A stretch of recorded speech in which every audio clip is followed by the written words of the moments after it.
To Unity of Billings, and here we are. Hello. All kinds of fun stuff today. All right. Shall we open our service with our morning song? Will you join us, please?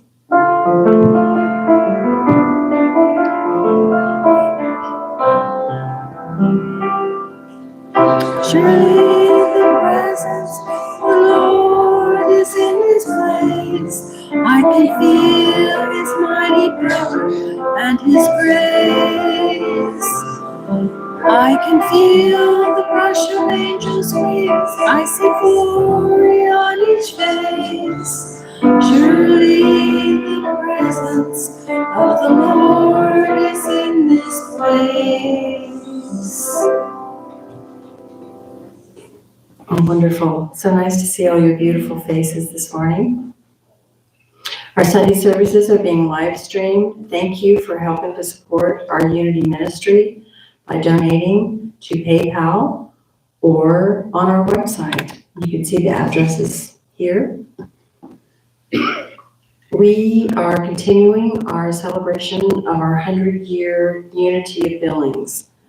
On September 20th from 11 a.m. till 2 p.m., we'll have an open house, food, games, tours, and fun. Sign up in the back if you would like to be a tour guide or bring a salad. Or both. Or both, exactly. Do we have any children in the house today? I don't see anyone that would like to use the busy bags in the basket in the back. Our meditation room is available from 9:30 a.m. Sundays, Mondays and Tuesday evenings from 7 to 8 p.m. Our friendship potluck Sunday will be in 2 weeks, September the 7th. We will not be having service on August 31st. Today we have Rev Phil Zemke in the house. Thank you. And his message is we can have gratitude beyond belief. We have no services again, I'll mention no services on August 31st, which is Labor Day weekend. And then we will resume on September the 7th with Reverend E.D. Weigel, the Vision Quest. And that will be Potluck Sunday as well. And now, if everyone will take a deep cleansing breath to center, and we can listen to David Friedman with our Unity song.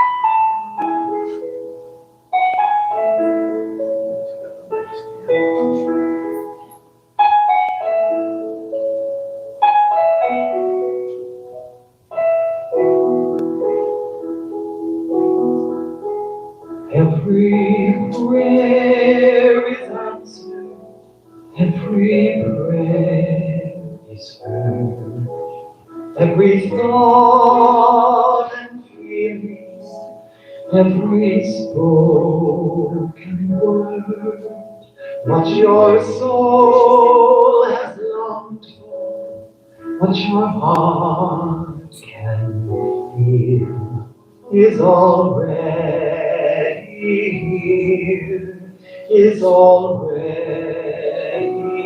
real.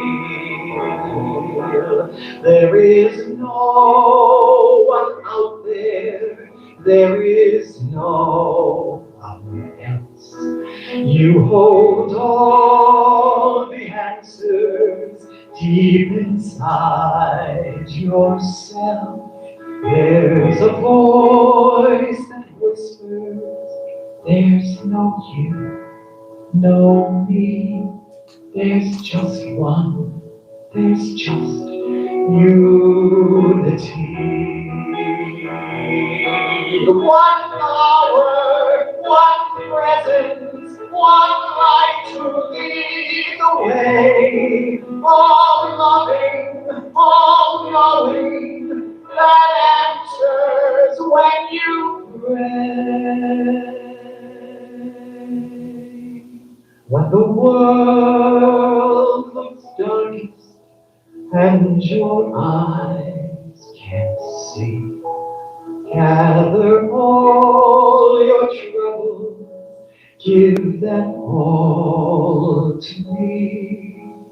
I am always with you. I will always be. I am one. I am unity.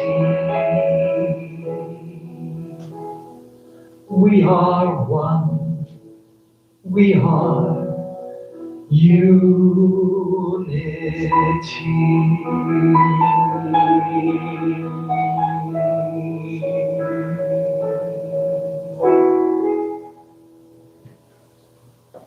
Thank you, David. One power, one presence, one light to lead the way.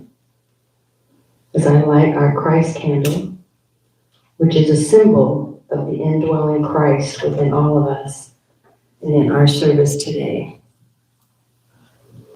Our daily word today is gratitude. On August the 24th, 2025. If you'll join me in affirming gratitude. Gratitude is my heart's songs. Gratitude is my heart's natural response when I think of the best life has to offer. But sometimes when I compare my circumstances with someone else's, or when I am distracted by negative thoughts or challenging situations, my heart closes and may feel resentment rather than gratitude.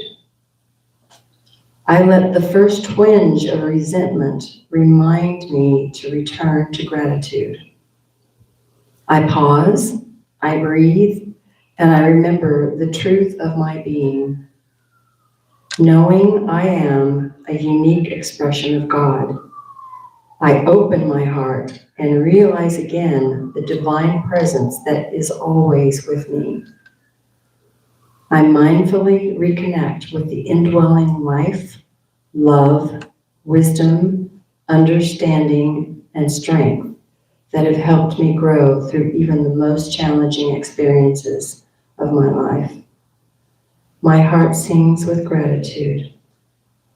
I give thanks to you, O Lord my God, with my whole heart. Psalms 86:12. And again, gratitude. Gratitude is my heart's song. And if you'll join me in affirming our Unity Foundation principle, there is only one presence and one power in my universe and in my life, God the good, omnipotent. You guys read better than I do today. That's good, because I need you. And our Unity of Billings affirmation. Through divine wisdom and grace, Unity of Billings is vibrant, healing, and inclusive. And now if you'll take a moment and gather your tithes, your donations, your prayers, hold them in your hands and infuse them with your love and energy. And join me in praying. Divine love flowing through me blesses and multiplies all that I am, all that I have, all that I give, and all that I receive, and I am grateful. So today we're going to sing page 183. Is it okay to start now? Or Go, you got it, girl. Okay. Do you want the microphone? No. Okay. A little bit in the picture here, maybe. Okay. Oh, your face is so beautiful. Thank you. So, more? Over? This way? There we This go. way? Can you see me now? Can you see me now? Okay. I am the radiant life of God at 183. We'll do all 3 verses. We're just gonna play once through and then we'll start, okay? Stand if you like, or sit.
So we are.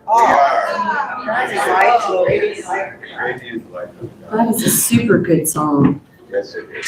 I like that.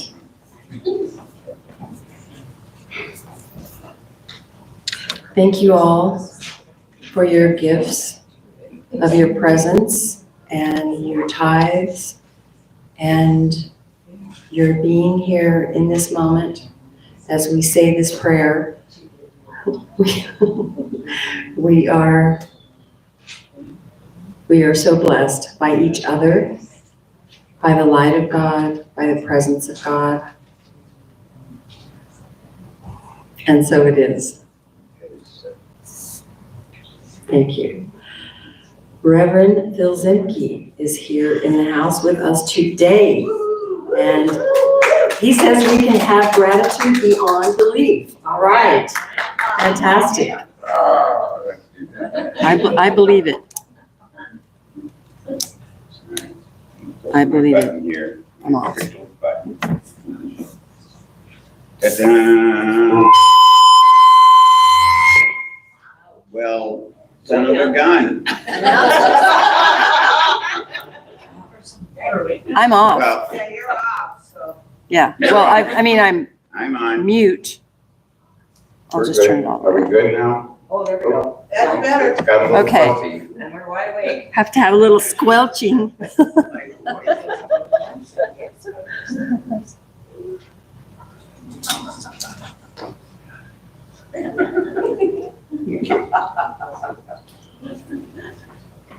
I am the light of God. That's who we are, isn't it? I mean, go ahead and pinch yourself. That's you. But that's not all that you are. Actually, that's your vessel. And it has sensory data, information stuff, pinch yourself and you feel the pinch and all that sort of stuff, It's a good thing. It's a good thing. But basically, you are divine light. Quantum physics tells us that. Thank you, quantum physics. And also, thank you in your heart of hearts, your soul of soul, your spirit, knowing that truth. You are the divine light. Meister Eckhart was a German mystic. Germans were quite mystical. Someone recently was talking about the people in the Mediterranean, what kind of sensory experiences they were having spiritually, and then when you get up in the north, that you get more mystical experiences. And I think, it's like in the wintertime, thank goodness it's not winter right now, it's summer, that we're more Mediterranean right now. We're more out in the world. And then in the winter, we'll come into ourselves more. Okay? Those are gifts that we have. This rhythm of nature, this following the divine order of things, because that's what it is. I mean, how long have we been doing spring, summer, winter, fall, winter? I would say a few million years. I think it knows what it's doing. As a matter of fact, one of my great ahas was when it was proposed to me. Do you have unconditional confidence in the wisdom mind of the universe? Oh, does that mean that you're not going to face challenges? No, you are going to face challenges. Do you have confidence that no matter what the challenge is, that you are also spiritually supported by the wisdom mind of the universe? Yes. Yes. Talking about gratitude.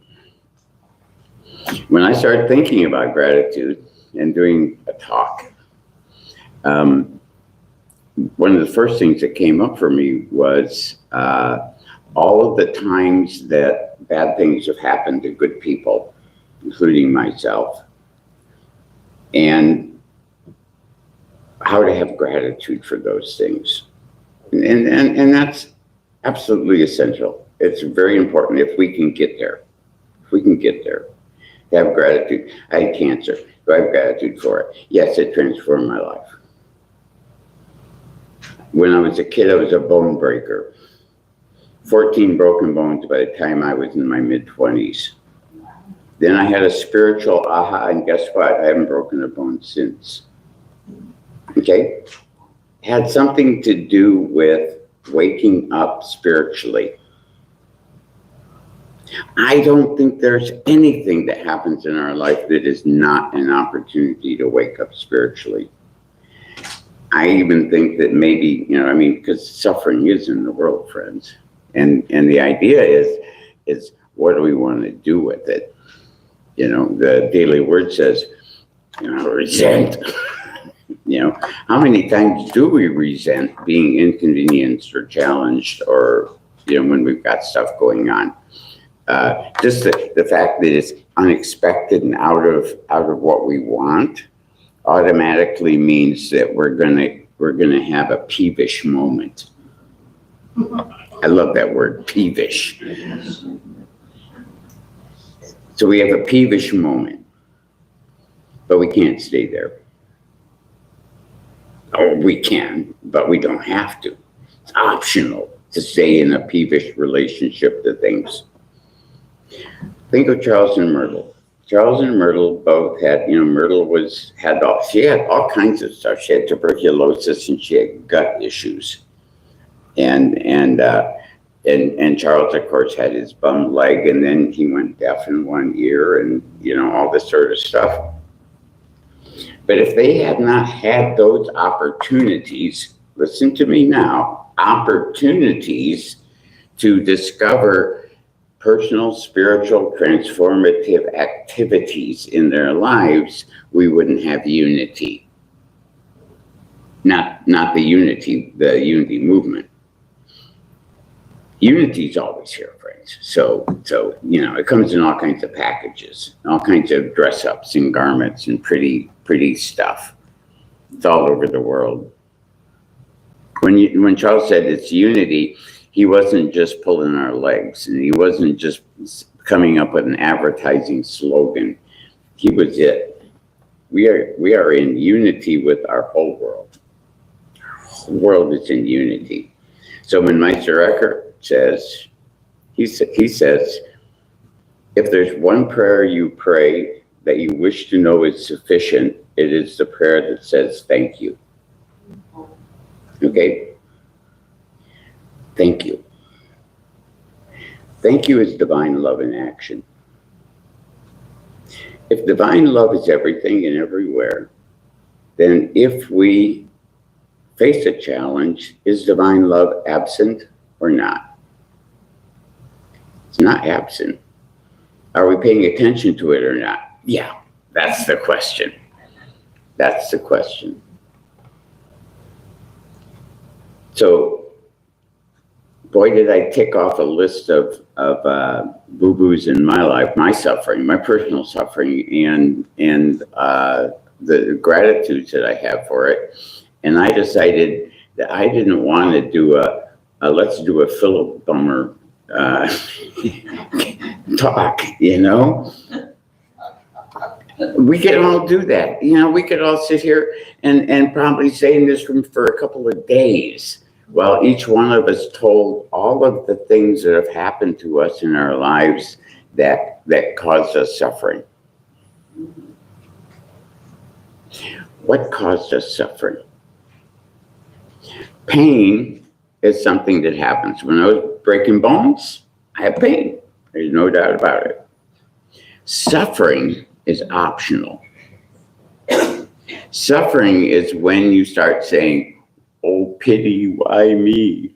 You know, or we say, "I'm suffering, but my neighbor's not. Oops."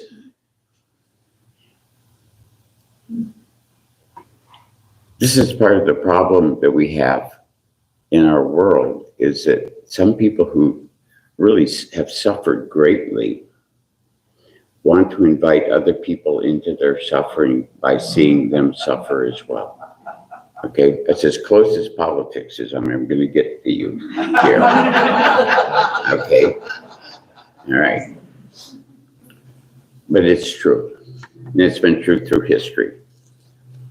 The people who have seemed to have needed to cause the most suffering, and you read their biographies. I've read Hitler's biographies. I've read Stalin's biographies. Well, not Stalin, but I know his story. Saddam Hussein, you know, all these guys. They were beat up really bad, and their response was to get mad at the world. Okay. Don't get mad at the world, friends.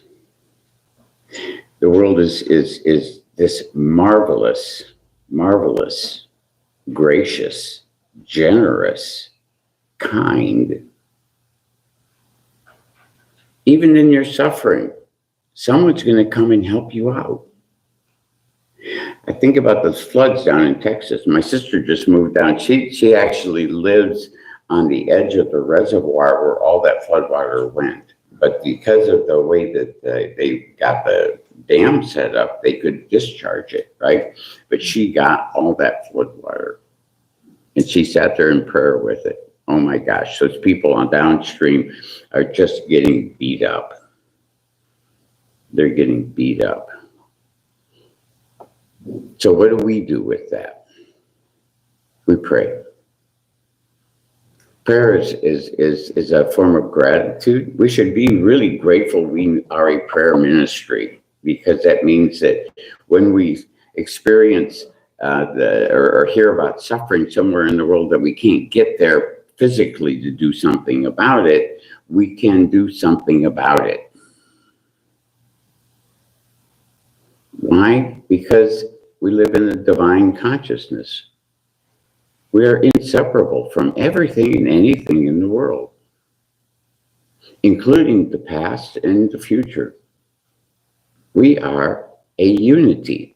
The world is a unity. Yeah. Yeah.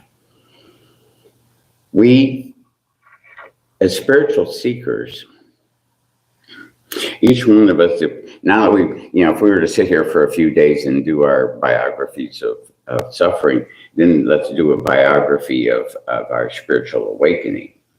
How do we seek? Why do we seek? What stimulates our seeking? How does our seeking show up as revelation in our lives? How are we spiritually transformed? I'm left-handed. 17% of the world's left-handed. Guess what? We've all learned to use right-handed tools. Okay? Because that's the way it is. Okay, is it a bad thing? No, it's just the way it is. Okay, but we compare. We compare. There may be, I don't remember specifically, but there may have been times when I was struggling with a right-handed tool and I compared myself with right-handed people as if I was defective and they weren't. We compare. So, you know, I've traveled all around the world and I've hung out and I've studied and been initiated in most of the great spiritual traditions, which is gratitude is beyond belief for me in having had that experience in a lifetime. I mean, it's just, you know, that's what I want to do.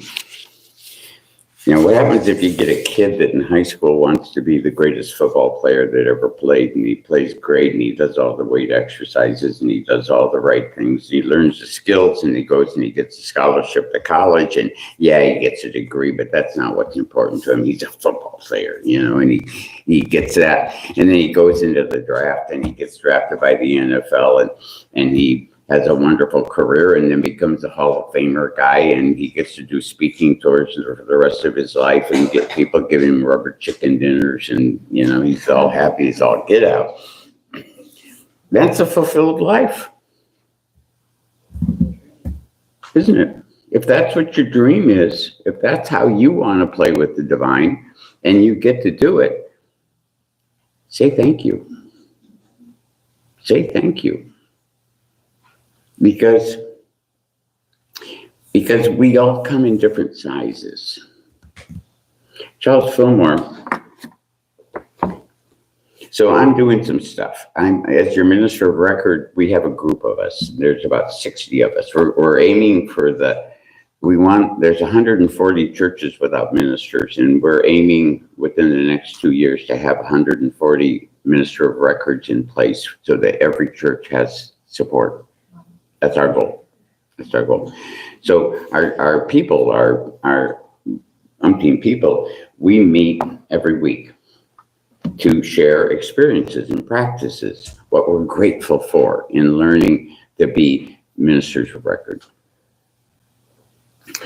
So somehow, in one of our chats a few months back, I told one of my stories that I know about Charles and Myrtle that I received from their granddaughter and James Lillard Freeman and Ed Rabel and the other people that knew them. I just happened to have had the benefit of being at Unity Village a lot during my spiritual training, and so I got to hang out with those people. And so I heard a lot of stories that aren't written down. And so there, many people have, through the years, have said, you got to write them down or you got to record them. And well, they're doing it now. So on Tuesdays, we sit for an hour and they lean in and I tell stories and they're recorded. And there's now apps that are creating the text, and I'll receive the text and we can play editing, and then we give it all to the archives. Okay, that's happening. Been a long time coming, but that's happening. So that is a total joy. Well, I have some integrity, so I decided if I was telling all these stories that I've heard a lot of these stories 40 years ago, so I wasn't always sure that I had everything, you know, all the dots and the crosses, the T's and the I's, that it was all right and everything. So I went and I gathered my books on Charles Fillmore and Myrtle Fillmore and the Unity story, all by a beautiful man named Neil Valley. And Neil was at the village writing these books when I was there during the 10 years that I was there a lot. And he's brilliant. So I started reading, especially Charles's work, or the story of Charles's life. Where did he get his unity? Where did he get his sense that we're one world, one family, one divine? He went on a toot after Myrtle got healed and he and Myrtle went and hung out with Emma Curtis Hopkins in Chicago, the teacher of teachers, and she was global. That's why Mary Baker already tossed her out of Christian Science, was because she was too big. Okay, well, she got Myrtle and Charles. I've got some writings from Myrtle from her correspondence where she talks about what they had already studied together. But Emma took them another level. And then Myrtle said, I understand that the Christ way teaching has been pretty much forgotten by mainstream organizational Christianity since the Romans took Christianity over. And it needs to be back. And Charles said, okay, give me a year to catch up on all my other global stuff, and then we'll get on with it. I don't think he said that, but I'm joking. It's not a story that's going in the archives. So anyway, but Charles went on a reading spree, and he read all of the Upanishads, all of the Bhagavad Gita. He read Madame Blavatsky and the other Theosophists. In the very first issue of Modern Thought, this is back in 1889, he listed 14 theosophical and Rosicrucian publications that he thought people should read. We have Charles's books. They were mostly written later in his life. They are difficult. They're a slog, because writing that way in a book form, it was difficult for him, and it obviously was difficult for us to read him. But as New Valley said, he said, if you want to read really good Charles Fillmore, go to the archives and get the articles he wrote for the newsletter, because he had a short piece of business and he had to stay on task. He had to say what was. In the books, he rambles. He rambles all over the place. Emma Curtis Hopkins, terrible writer, rambles all over the place. So Charles had a good teacher in rambling, but the teacher of teachers, she taught him to ramble. So it's so funny that his articles, and know that they're archived. I do every once in a while, I'll get in one of these other readings, I'll get a thing that says, and in the issue of Modern Thought magazine in 1904, Charles said this. And I'll go, whoa, he did he? Well, and I'll call up the archives and I'll say, can I get a copy of that article? I want to know exactly what he said all the way through. I'm on a mission. And my mission is to bring Charles at his best to us. Because there are a lot of people in Unity who don't do a lot. I mean, we generalize about Charles. We're grateful for Charles. We're grateful for the principles he talked about, but we really don't find it very comfortable reading his methodology. How do we get there? For one thing, it's language that's 100 and almost 50 years old, or 100 years old anyway, and it's quite different. But Charles is this is a good way to find it. Okay, I'll give you a list of the books I read about Charles and Myrtle. So Charles is quite brilliant, and he read Swedenborg. Anybody here ever read any Swedenborg or any Jacob Bohm? These were mystics, or Hildegard. Hildegard will knock your socks off, And, or Meister Eckhart. You read the mystics because Charles was a mystic. He believed in direct relationship with the divine. Okay, direct relationship with the divine. No intermediaries necessary. Your soul is, so your body, you have a body and it has sensory stuff, and you have used your, especially your eyes, to make images. And then there's all this divine idea principle stuff, right? Totally constant. Faith, wisdom, generosity, gratitude, kindness, all those things. You can't argue with those. I mean, some people can't say you shouldn't be kind. Well, no, yeah, but you're still realizing that kindness is something you're talking about, isn't it? It's there. Those are the constant. Those are what we call divine ideas. Okay, divine ideas. Who was with me yesterday? I listed about a dozen on the board, didn't I? Divine ideas. Know that when Charles Fillmore worked on the principles or the 12 powers, he was working from divine ideas. Okay? And do you know where he got that? My great love, Hermetics. So it turns out Neil gives me 6 pages of beautiful work where Charles talks about what are the Hermetic universal laws of the universe. And they're in the 12 powers, and they're in Charles's basic unity thing. What does Hermetic mean? It means asking divine to give you the answers. It's about the quality of the questions you're asking. Let us be grateful for the fact that beyond our beliefs, see, there was a time when I believed.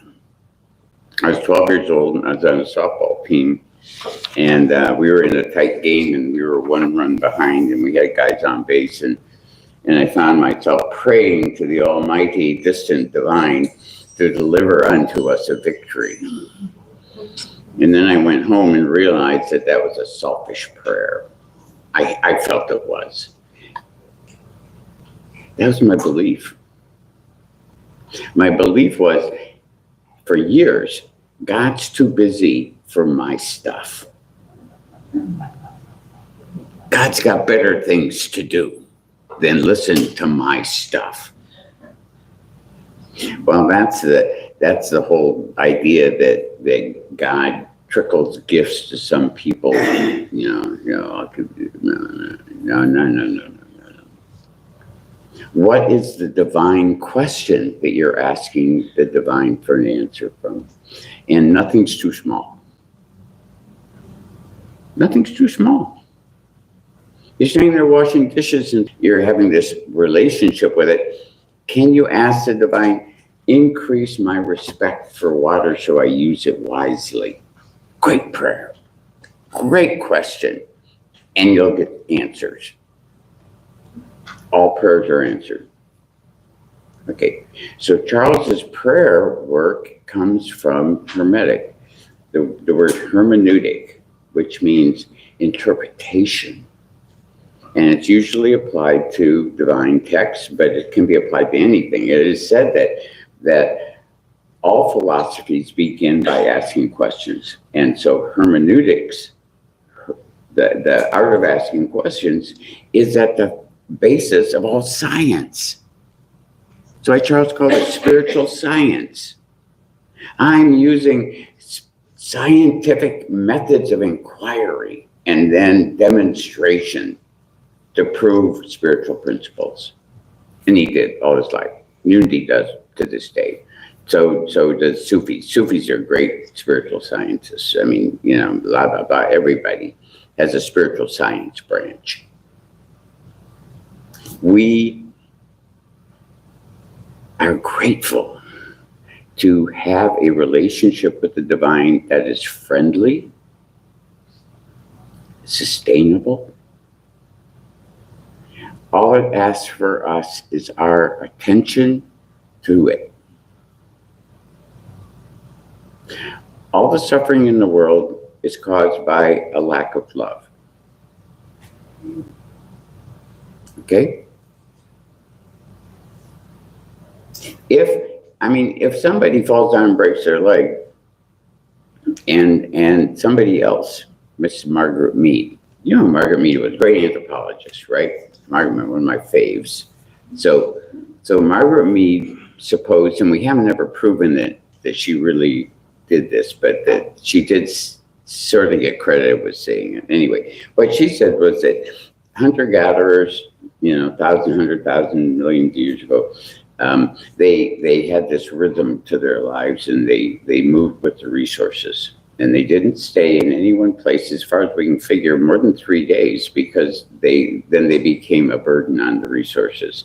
So their rhythm was move, go to a resource, gather it, eat it. 3 days, you're gone.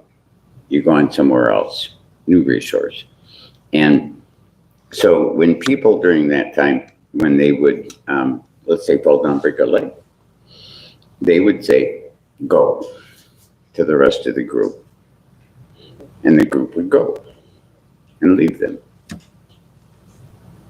Because the collective group dynamic was what was necessary to survive. Margaret Mead said that she had in her possession a 1,000,000-year-old thigh bone. Or this was the story anyway. And that this thigh bone showed all the indications of being healed, requiring bed rest. No mobility for a while till it healed. She said, somewhere along the line, a group, hunter-gatherer group, when one of their people who they dearly loved had a debilitating accident and broke their thigh bone, that the group decided they would stay instead of go. They would stay, they would limit their resource dynamic in that spot until they could get their friend on the road again with them. Isn't that amazing? So Margaret Mead came up with this idea, and she said, when primates, our ancestral whoever you want to poke Homo erectus or habitus or Australopithecus, whatever you want to say, when humans began. She says they began when they birthed compassionate love. All of the major religions and philosophies today in our world, the very first thing their divine does when it says let it be or whatever is birth compassionate love. Compassionate love is the thing we should be most grateful for. Because if each one of us was an individual and we fell down and broke our leg, we certainly would want somebody to compassionately care for us until our leg mended, wouldn't we?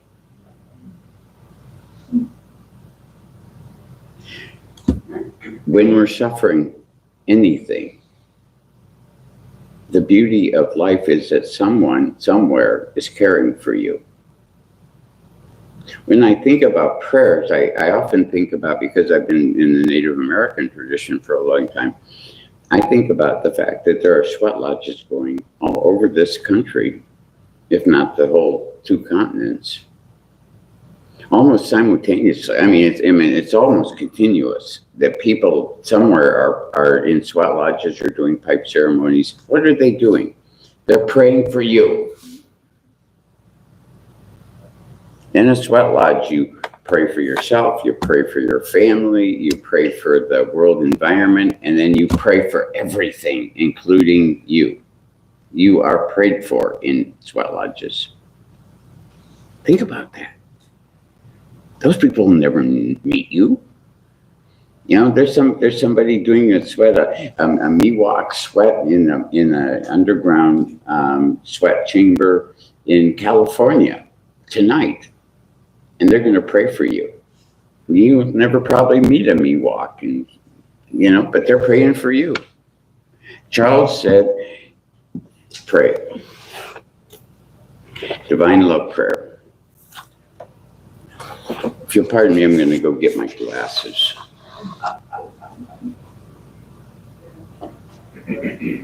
On the floor. Hit the clock. There. That's why I didn't see them. Because I didn't have my glasses on. You know, that's such an amazing thing. I have a friend who's now passed, a dear brother in North Dakota, and he had this big 4-story house, the ancient old Victorian house, and in every room, on every surface, there was a pair of peepers. So that no matter where he was, when he needed to see, he'd just reach out like this and he'd hit one. Divine planning. Okay, so in May 1889, issue of Modern Thought, Charles indicated the importance of love. Love's everything. Love is the power that moves the world. And the sooner mankind finds out and takes advantage of this resistless, think of that, you cannot resist currents, the sooner will prosperity, happiness, and harmony come to all. Love is the supreme faculty, and it's exalted above all. Love occupies the highest place in consciousness. See everybody and everything as they really are, pure spirit, and send them your strongest thoughts of love. There is a law, immutable law lying back of this, and that law is that God is love, and love is manifest as your life, in your life, and the life of that chair, and the life of my glasses. So in 1896, Unity magazine, if we persist in thinking loving thoughts and speaking loving words, we are sure to bring into our experience the feeling of that great love that is beyond description, the very love of God. And that, my dear ones, is beyond belief. We can believe those things. Can we love it? Can we love this adventure called life that is based on love, kindness, goodness, truth, beauty? Let us be grateful, and we will be set free, and it is true. So, I love you, and you love me, and we all love each other. Yippee!